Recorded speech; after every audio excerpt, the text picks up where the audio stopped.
Donc, comme je le disais un peu en introduction, il y a un continuum d'approche. Donc ceci sans rentrer très finement, et ça fait partie du travail qu'on essaye de faire, hein, mais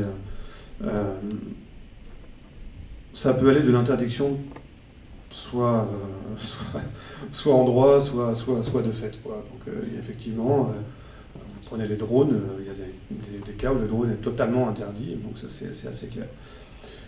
On peut avoir des réglementations qui sont prescriptives, c'est-à-dire on va définir la technologie et les règles d'utilisation de la technologie. Donc ça c'est une autre façon de réguler. On peut avoir des réglementations qui sont fondées sur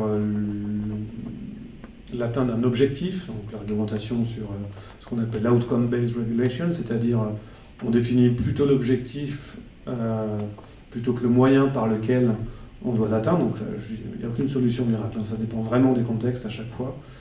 On peut imaginer des solutions type autorégulation. On laisse les entreprises du marché s'autoréguler. Donc un exemple, c'est les codes de conduite que un certain nombre d'entreprises cherchent à développer aussi.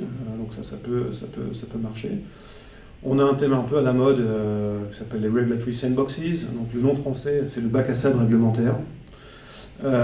Qui consiste à dire ok, l'environnement réglementaire est peut-être un peu mal fichu, en même temps nous gouvernement on ne comprend pas bien cette technologie, on voudrait en savoir plus, et donc c'est l'idée d'accorder pendant un temps déterminé, 1 an, 2 ans, 3 ans, de faire une exemption réglementaire, donc ça s'écrit dans la loi aussi, hein, ça ne sort pas du chapeau, pour permettre des expérimentations et donner un peu de flexibilité, avoir une approche un peu plus agile de la part des gouvernements pour développer, pour que les entreprises développent leur innovation.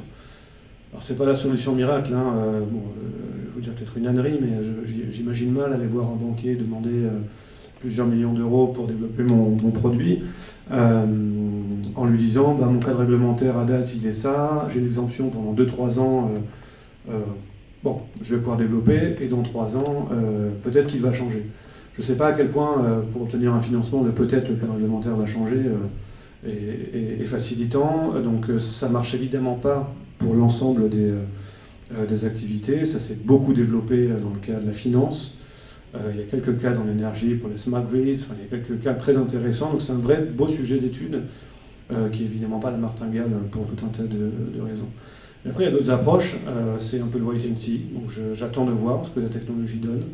J'attends de mieux comprendre ce qu'elle est concrètement, de gagner en expertise, de voir ses effets sur le marché avant de me précipiter à faire de la réglementation. Donc c'est une première idée.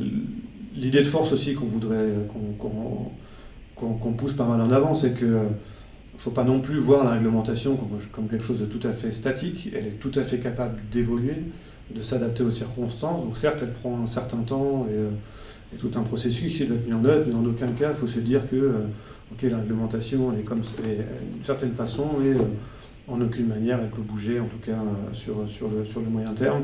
Il y a vraiment ce besoin de faire évoluer la réglementation aux nouveaux enjeux posés en particulier par les nouvelles technologies.